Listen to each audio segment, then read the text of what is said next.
This is Boomer Time, a proactive podcast for baby boomers, about baby boomers, and for people taking care of baby boomers.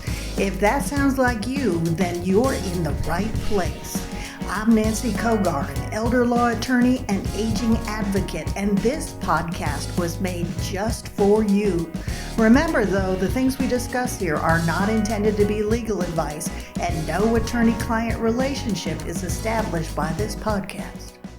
Well, good afternoon. Welcome to Boomer Time. I'm your host, Nancy Kogar, and I am so glad you're here today. We have a special guest that I'm really looking forward to introducing.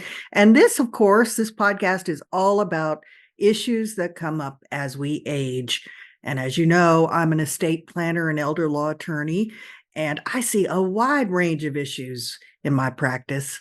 You know, whether it's long-term care needs, whether it's estate planning, whether it's scams, whether it's involving a loved one who's died and left a whole host of complex issues, it's always something new. So I am really pleased to introduce my friend. Call you friend first because I feel like you're my friend. Not I feel, I know. I'm really, really honored and excited to introduce my friend, fellow attorney, life coach, business coach, master coach, and just wonderful human being, Dina Cataldo.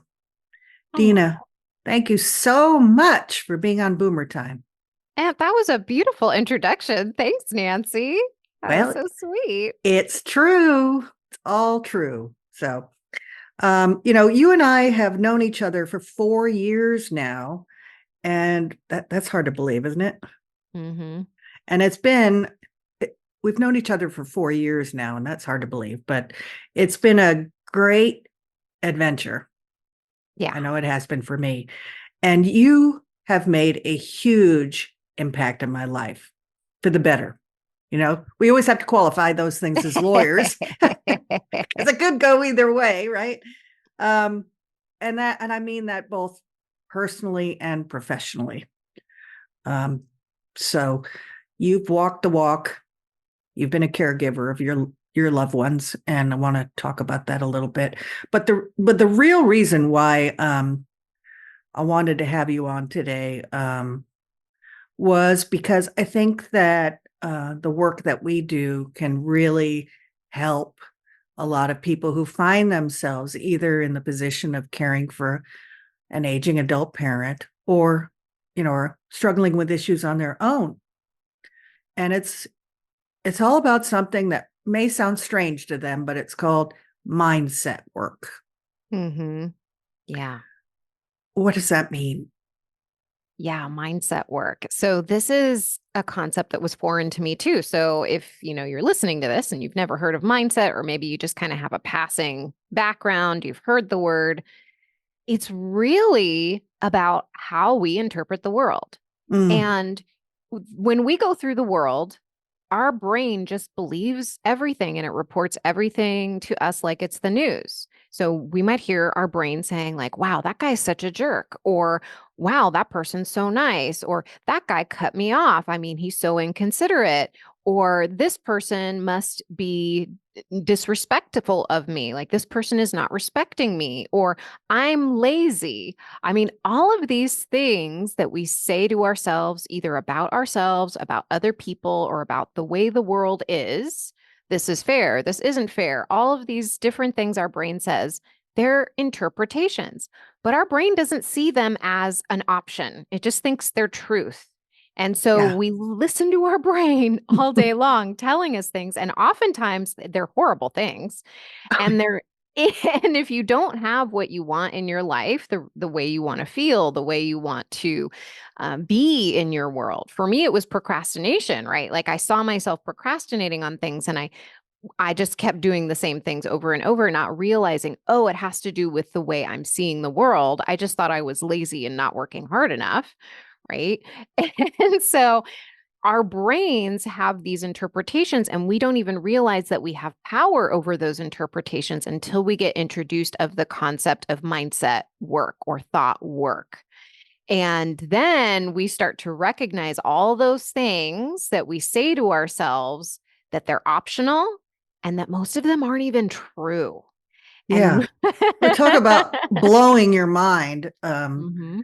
Because even when I started this, and folks, I'm a lawyer, okay? So I'm used to complex issues, but you could be your own worst enemy. You've got this internal monologue going that's perceiving things and you're so used to it, you can't get away from it. Yeah. It takes some work to separate yourself from that. Yeah, because the way we think, I mean, if you think about it as a cereal box, right? Like you're trapped inside this cereal box and you can't see the outside of the box to see what label is on it, anything like that. What kind of box am I in? The only way you can do that is if you get 100,000-foot view so that you can finally see what's on the other side of the box and figure out, oh, I'm in X cereal box, so that you can decide, oh, do I want to be here? Is this where I really want to be? But so many of us, we just get stuck inside our own boxes and then we don't realize there's even a way out. Right. And that's something that I hope people take away from this today, is because I see them in these truly difficult circumstances and they are dealing with a lot of heavy issues. They are processing a lot of emotions, but they may do themselves a disservice by filtering all that, in accordance with what it means about them as a person. Yeah. Yeah. And Am I handling this well enough? Should I be doing more? Like, right, yeah, I was right. thinking about this morning because I knew we were going to be talking about mindset. And one of the things that came up for me was thinking about when my mom she has an ileostomy. And so Mm. she had diverticulitis. We were in the hospital for 2 weeks. I say we because I was there almost Right. 24 hours a day.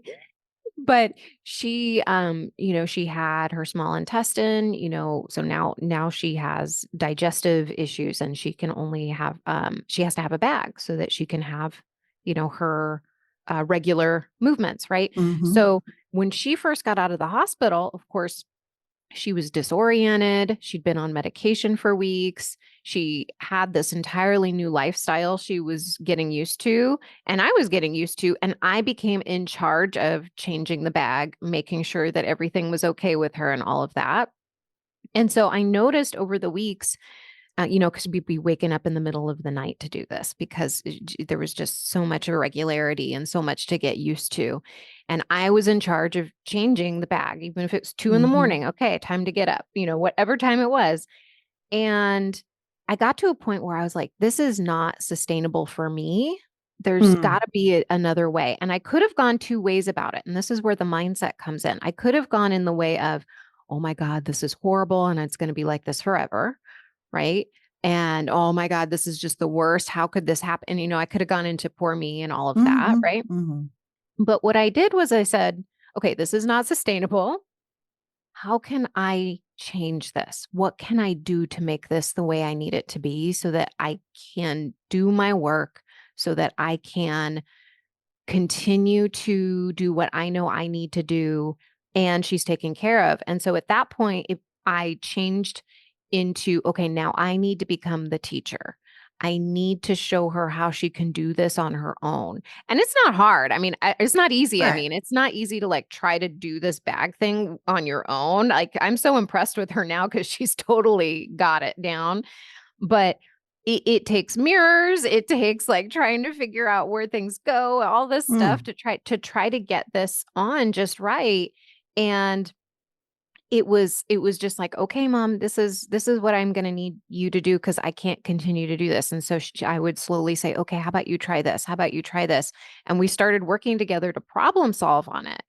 And so if I hadn't had that mindset of problem solving versus going into self-pity, then I would have just been resentful and angry and not a nice person, right? When we get there, we're not nice people, right? Right. And that's not how I wanted to be. I wanted to be in a place where we were both compassionate towards one another. Yeah, and that is the best place to be when there's a tough circumstance like that. And to top it off, Dina, if you were mad, resentful, and feeling sorry for yourself, the problem would still be there. Right. So Nothing would change. no, you're just making it worse. Well, that is a great example. And I do want to talk more about the types of questions people should maybe ask themselves, or to become more aware of, how their mind may be framing things in ways that are not helpful to them. Mhm. But I'm going to take a quick break. You going to stick around with me? Sure. Hey guys, this is a real aggressive, talented former prosecutor from California. So she knows what she's got it going on. So well, stick with me and we'll talk about all that emotional stuff after this. Welcome back, everybody. I am so glad you're here, and I am joined by my friend, fellow lawyer, master life coach, Dina Cataldo, who's joining us from sunny California. That's right. As it is sunny there, right? Oh, yes. Extra sunny. Extra sunny this week. Well, and people may think, why does she have someone from California on with her podcast? You and I have been talking for, 4 years plus now. And, that's one of the beauties of technology, is that you can form these wonderful, beautiful relationships, and you've had an impact on my life. And, we're 1,000 miles away from each other? Yeah. And we did get to meet in person when I We was did. out in Nashville. That was super fun. I love Yeah. getting to meet people face to face. Yeah. It's like, hey, she is a person. She's real. And not AI generated at Yeah. all. Oh, yeah. Yeah. No, we're real people. We've proved it. So we have the evidence to back that up. So before the break, and I want to talk a little bit more about this, is, we deal with evidence all the time. Speaking of evidence, and there's false testimony, and then there's direct testimony, which is, factual, and then there's circumstantial evidence. Mhm. But we've got all this playing around in our head, and we don't even realize it. Which makes our circumstances more complicated than they need to be often. So in particular, I'm interested when it comes to people that find themselves in that stressful role as a caregiver of their parents. I said there's 43 million people in America that are in that position right now. What kind of questions can they ask themselves to start getting some better awareness of this? I hear, oh, my father's difficult, oh, my mother won't do this. They won't give up the keys. Rather than that, what can they focus on that will help in, their own presence in the circumstance? Yeah, I love the word presence. And I think that really is key to everything that we do, is how are we present? Are we present to ourselves, first of all? Because it's very easy for us to look outside of ourselves. Our brain is used to it, right? Our eyes are these aggressive windows to the world. I love that word, right? We think we see everything with our eyes. Dad won't give up the keys is an example, right? But that may be factually true, but when we are angry about it, when we're frustrated about it, we cannot problem solve. And that's why we want to get into observing ourselves, because that's the key to mindset, is observing ourselves. And it can sound kind of, because, I'm a lawyer. I was a criminal prosecutor for almost 16 years. We are not about touchy-feely, right? That's not what we're taught in law school. That's not what we're taught, when we're practicing law. It's like, no, you feel bad? Too bad. Keep working. Oh, you feel stressed out? Well, suck it up, right? Like it's all those things. Pull up your bootstraps. Like, just keep going. Like, don't be a whiner. There's no crying in baseball, right? It's all of these things. Doesn't help you feel better. No. But the thing is that is part of disconnecting us from our feelings, from our emotions, and our true self. And I like to look at our feelings as a crystal ball, because if we can actually tell what we're feeling, we can predict the future of what's going to happen. If you feel angry, if you feel resentful, if you are frustrated, You can predict that you are going to act out, you're going to behave in a way that shows that frustration. I don't care if you think you are hiding it really well, other people can sense it. Because you Mm-hmm. can sense, like when you're watching a commercial and you're watching some guy sell you something, you're looking at him and you're like, no, you're not kosher. You're not nice. There's something about you I'm not digging, right? Right. It's the same thing. So if you're trying to have, let's say, for example, a conversation with a loved one about something that you're heated up about, you're frustrated, you're upset, and you haven't paused to sit with that emotion and name it Mm-hmm. and recognize that it's not coming from your mom, it's not coming from your dad, it's coming from inside of you, that can give you some presence just to stay there for a moment. And if you can just be with that and recognize, I'm frustrated. Why am I frustrated? Well, dad won't give me the keys. Well, what's the problem? I need the keys to get to Mm-hmm. this thing, to get to open the house, whatever it is. Then we're going to try to be more, we may be more aggressive with our parent. We might be in a way that's not going to allow them to open up. Right, because they have their own feelings about things. Right. So, So we have to be aware of ourselves. We have to know what we're feeling and why we're behaving the way we're doing it. And you and I have worked on this a lot in terms of what I use in my coaching practice is the model, right? So there's 5 elements in the world. One is a circumstance, right? Dad isn't giving over the keys. Mom is being, whatever mom is doing, like it's an actual fact in the world, not that they're being difficult. That's a thought. That's our mm-hmm. interpretation of their Mm-hmm. behavior, right? Mm-hmm. Then our That's thought important about, to separate that too. Mm-hmm. yeah. I mean, if you have that, if you can just separate those two things, a circumstance in the world from a thought, you're ahead of 90% of the people in the world.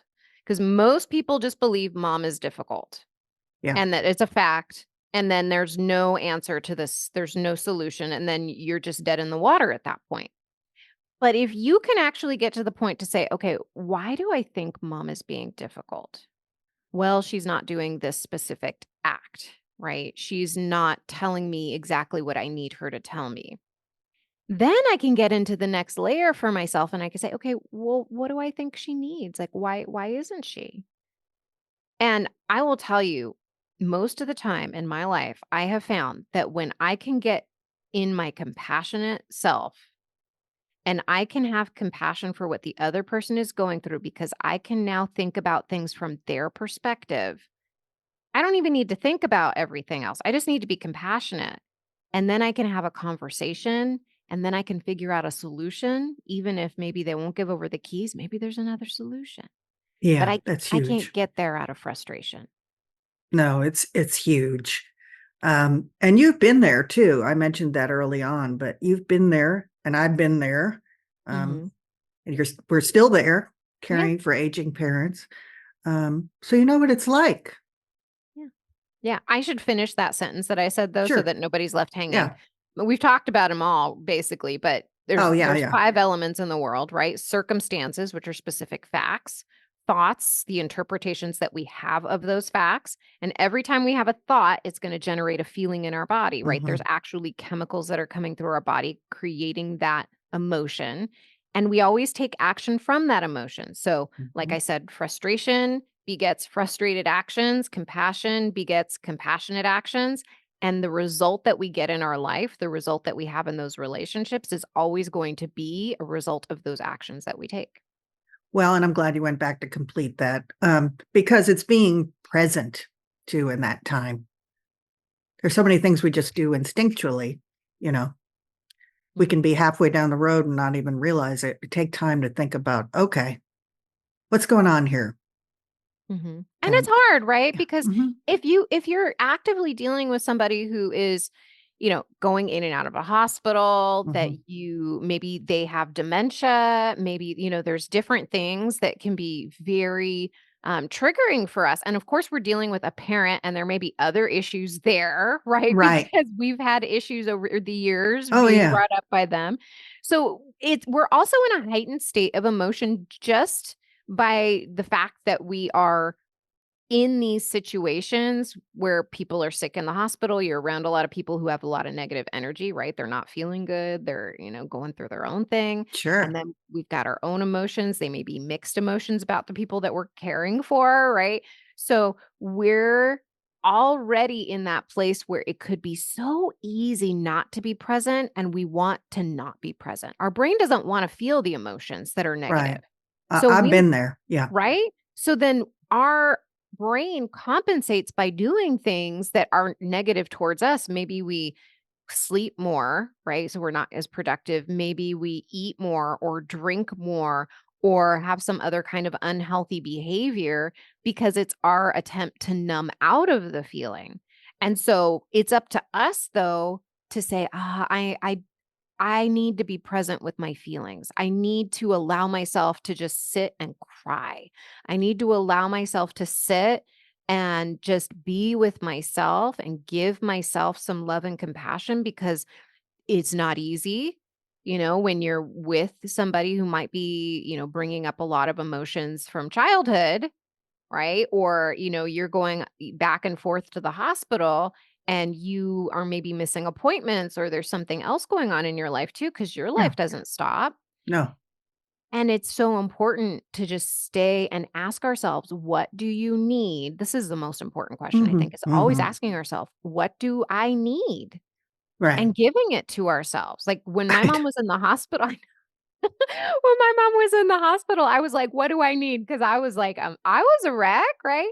So I'm like, "What do I need? I need to go to this hair appointment. I need to go to yoga." And I'm like, Hmm. "I need to do these things for myself so I can sustain myself through this time." And you were laughing. Right. What were you laughing at? Because I think one of the most challenging things in those circumstances is recognizing that an important factor of that is being kind to yourself. Yeah. And that always gets translated into, I can't do that right now, or that's selfish. I have to think about so and so. Yeah. But if you're not healthy and you're not rested and you're not, eating nutritious foods Mhm. and exercising to get rid of your own stress level, then you're not going to be the best person to fulfill those needs that the other loved one is relying on you for. Yeah. And you're gonna be mean to people. Yeah, I know. You don't like grouchy Nancy. I Ah. don't see grouchy Nancy that much anymore. So Yeah. Yeah, thanks to you. meaning I like there used to be a grouchy Dina that was very prevalent.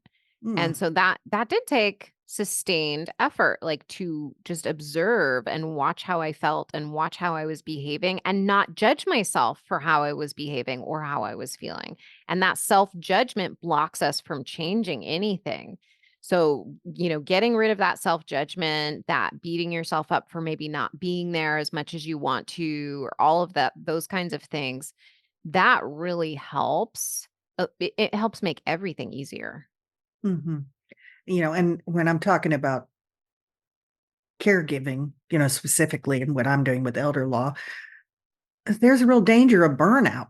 Mhm. And you see that on the side when you're coaching we little lawyers. Um,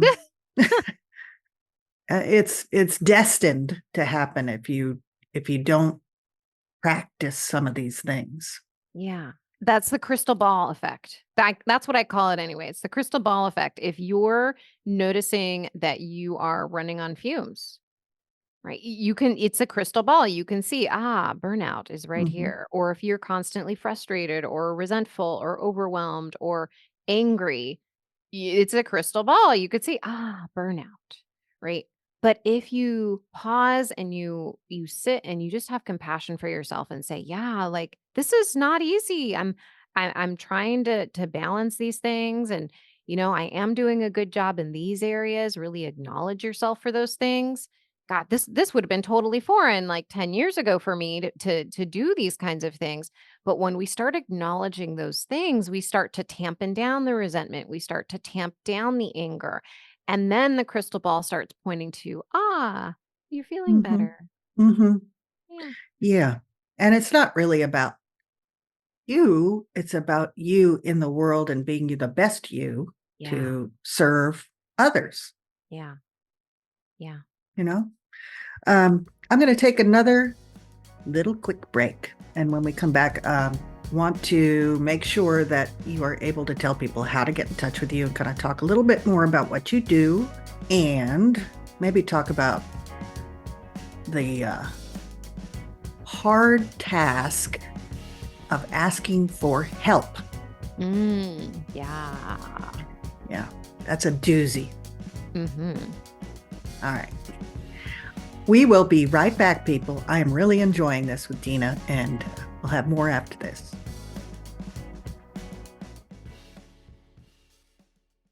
Well, welcome back again. This is Nancy Kogar, and you are listening to Boomer Time. And today on Boomer Time, we have a wonderful guest who is so wise. And I hope you all are enjoying this. I know I am. Every time I listen to something Dina says, I have to go back and listen to it 4 times.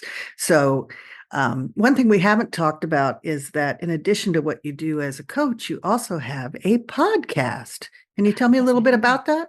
Yeah, it's called Be a Better Lawyer podcast. And it's really aimed at lawyers who maybe they're frustrated with work, whether they're big law, whether they own their own practice, whether they are working for an agency, whatever, wherever they are working. I know that there are lots of overwhelmed lawyers who really don't know how to get out of the stress cycle. So, that podcast, my aim is to really help them become better observers and manager of their mind so that they can create the life that they want intentionally. Yeah, and there's always a great takeaway. Like I said, I'm listening to it multiple times. I was taking a plethora of notes during your most recent one. Like, oh, that's good. That's a gem. Oh, that's good. Good. I And like that. and yeah, and where can people find your podcast, Dina? Oh, they can find it anywhere, whether it's Spotify, Apple. They can go to my website, dinacataldo.com. I have all the podcasts up there. So that's where they can listen to it. And they can get some free resources. Often on my podcast, I will have a free resource. Like for if you're a lawyer and you're frustrated, I have a free time management training. It's called dinacataldo.com/busy lawyer is the link. And it's called the ultimate time management guide for busy Mhm. lawyers.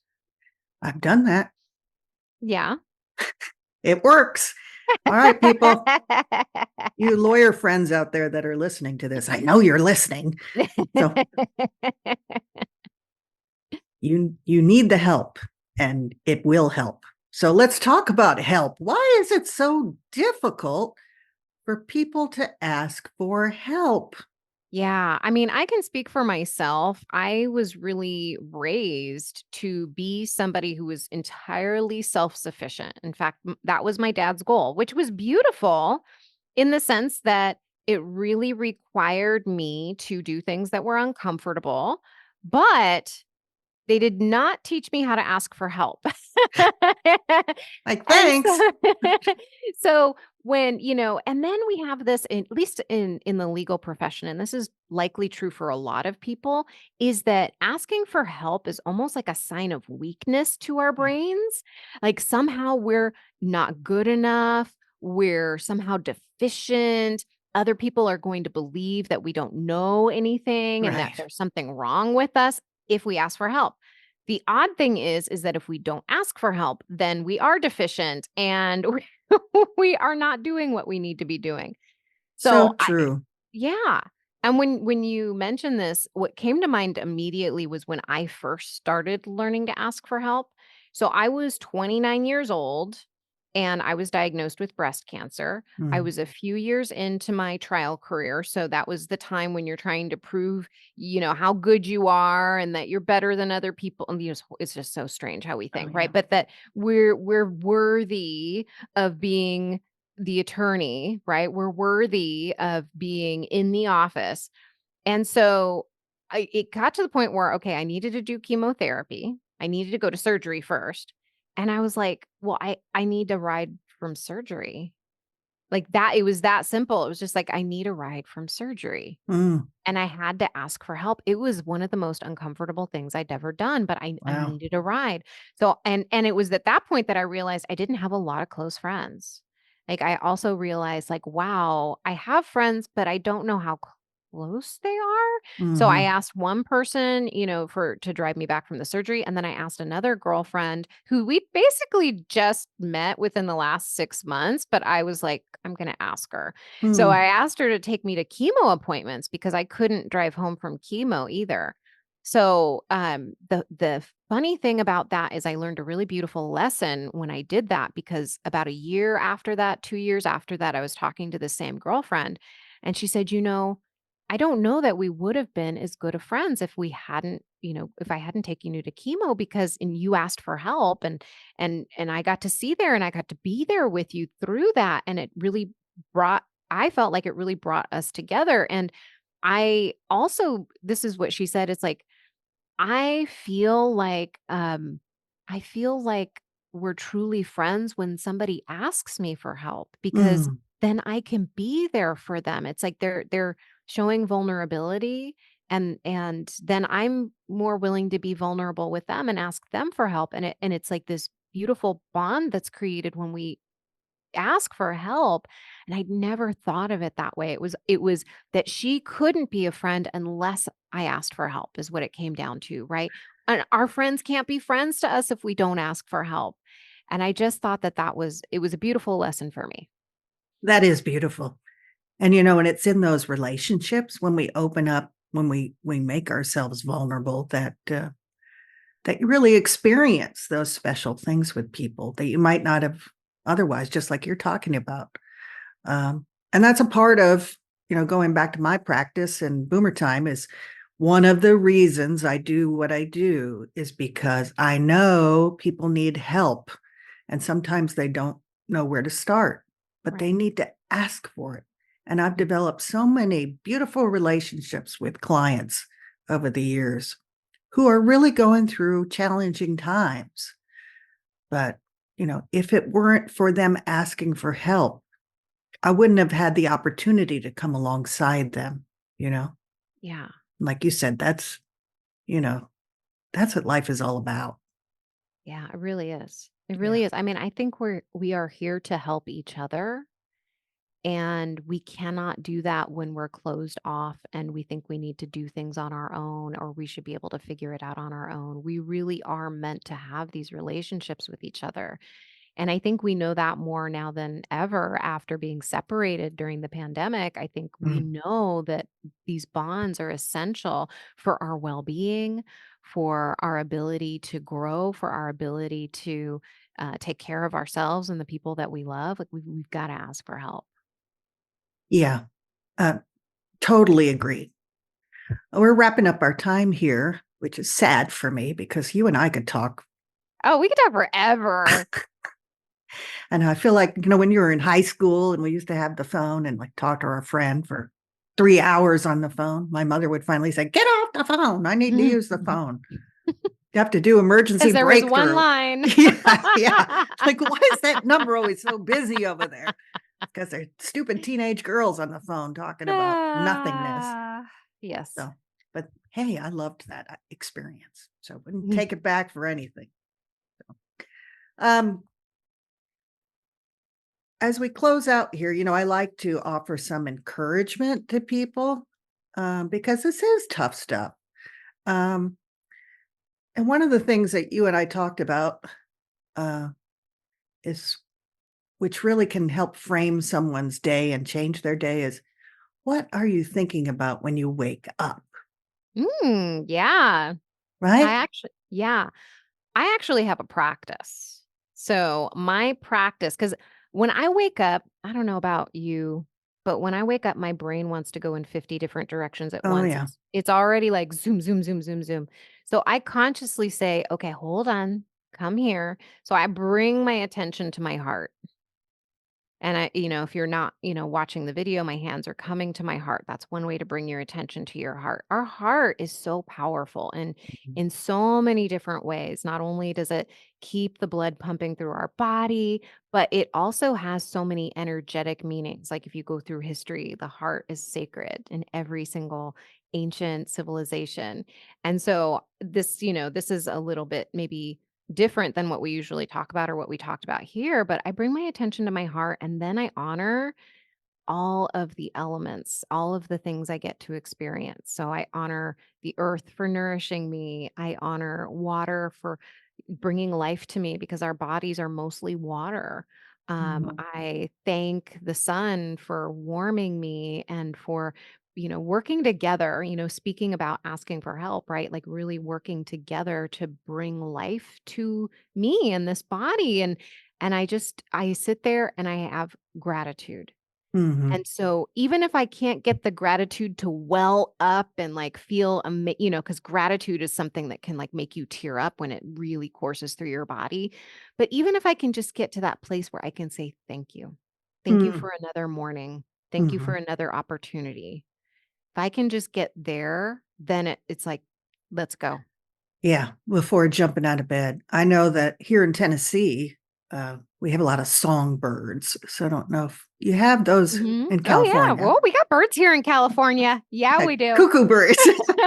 Lot of Just kidding. finches, a lot Yeah. of finches and Okay. Okay. crows and Well, yeah. yes.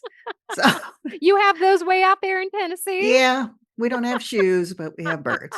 So, um, yeah, well, one of the things I learned from you and is my practice while I wake up too is just being aware of, like you said, just the miracles that are happening that we just don't acknowledge. Yeah. So I hear those birds singing and chirping and, you know, and the sun coming up, and I just say, wow, and I started to, I'm a person of faith, so I started to think, maybe the birds are saying, "Do it again, God. Do it again. Do Like, it let that again. sun come up." So, I like it. I like yeah, it.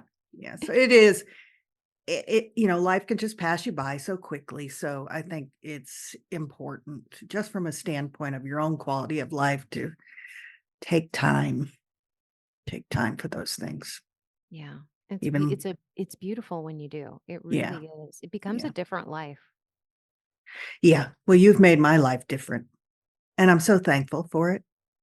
And I encourage anyone out there, whether you're a lawyer and you want to check Dina out, I would give her 100% endorsement.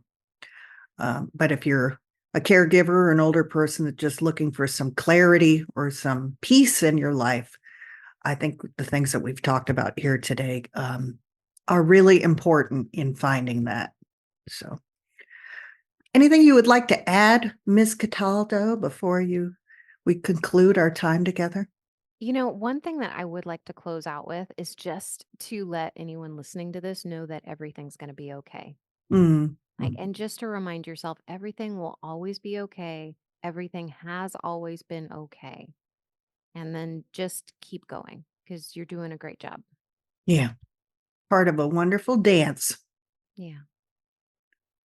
Thank you, my friend. I love you, and Thank you. I love you. I'm so glad you're part of my life. Same. Thank you for listening today, and this has been a great episode. So I hope you will give me some feedback and let us know how this impacted you. What were your takeaways? What questions do you have? I have a connection with Dina, so I can ask any follow-up questions that may be burning on your minds after all this. But there may be a future episode on something else we just didn't get time for. So in any event, thank you again, Dina. And I thank all of you out there who are listening. And have a great week. And remember, it's one step at a time. And you're going to be okay. Bye-bye, everybody.